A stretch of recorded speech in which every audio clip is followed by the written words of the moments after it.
Hello everyone, welcome back to my YouTube channel. आज हम discuss करेंगे फंडामेंटल राइट्स के बारे में। कॉन्स्टिट्यूशन के पार्ट 3 के अंदर फंडामेंटल राइट्स के बारे में डिस्कस किया गया है, जो कि आर्टिकल 12 से लेकर आर्टिकल 35 तक दिए गए हैं। ठीक है, फंडामेंटल राइट्स में क्या बताया गया है? What is fundamental rights? Every right is coupled with duty. जहाँ राइट होते हैं वहाँ ड्यूटी होती है, जहाँ अधिकार होते हैं वहाँ दायित्व होते हैं। ठीक है, every right is coupled with duty. Duty के साथ जुड़ा हुआ है प्रत्येक अधिकार, राइट। ठीक है, फंडामेंटल राइट्स में राइट्स की बात की गई, ड्यूटीज़ की बात की गई एंड रेगुलेशंस की बात की गई है, दायित्व, अधिकार, कर्तव्य एंड नियमों की। ठीक है, फंडामेंटल राइट क्या कहता है? कॉन्स्टिट्यूशन के पार्ट 3 में फंडामेंटल राइट सभी इंडियन सिटीजन्स के राइट को मेक श्योर करते हैं और गवर्नमेंट को पर्सनल फ्रीडम पर एनक्रोचमेंट करने से रोकते हैं, अतिक्रमण करने से रोकते हैं।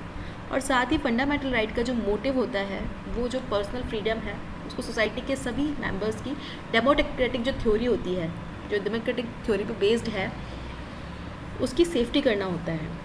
अगर इन राइट्स का कहीं भी वायलेशन होता है तो supreme court, high court and district court को ये राइट है कि किसी भी लेजिस्लेचर को अनकॉन्स्टिट्यूशनल, असंवैधानिक या वॉइड डिक्लेयर कर सके। Okay, article 90 during a national emergency automatically suspend हो जाता है।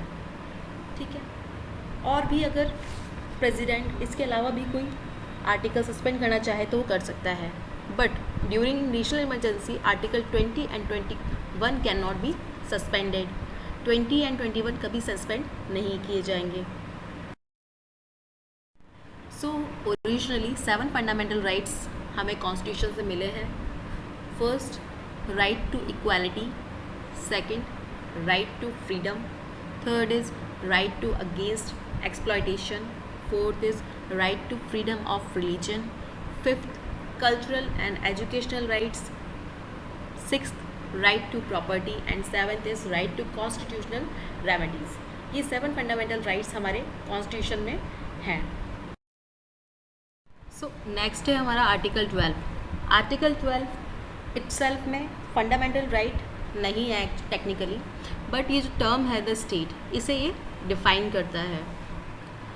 जो स्टेट है आर्टिकल 12 में, जिसे आर्टिकल 12 डिफाइन करता है, तो उसे वाइडेस्ट कॉन्टेक्स्ट में यूज़ किया गया है, जिस तक कि इंक्लूड की जा सके सारी agencies, actions of whose can challenge in the Supreme Court, अगर वो कोई भी वायलेट करते हैं फंडामेंटल राइट्स को। और यही डेफिनेशन आर्टिकल 12 में दी गई है। आर्टिकल 12 में डेफिनेशन दी गई है, उसमें देखिए क्या क्या इंक्लूड किया गया है द स्टेट के अंदर। So the state includes the government and the parliament of India and the government and the legislature of each of the states and all local or other authorities within the territory of India or under the control of the government of India. So state में क्या क्या include हो रहा है? Government and parliament of India, legislature of each of states, all local authorities with in the territory of India or under the control of government of India.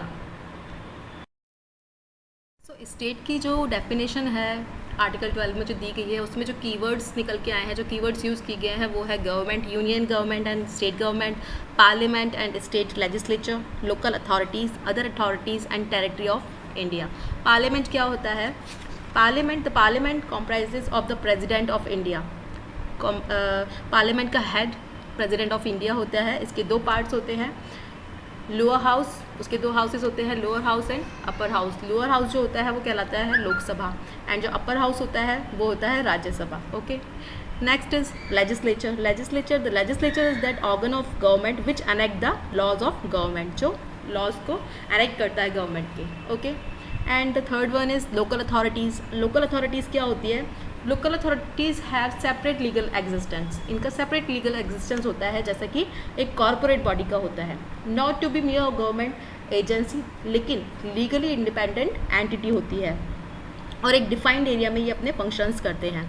ठीक है, next is other authorities. Other authorities क्या है?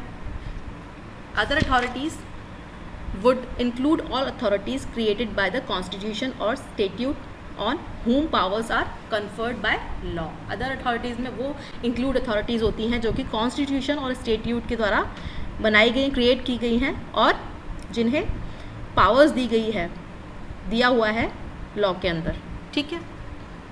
Territory of India की definition already article 1 में clause 3 के अंदर दी गई है। Okay, thank you everyone for watching my video. Please like, share and subscribe.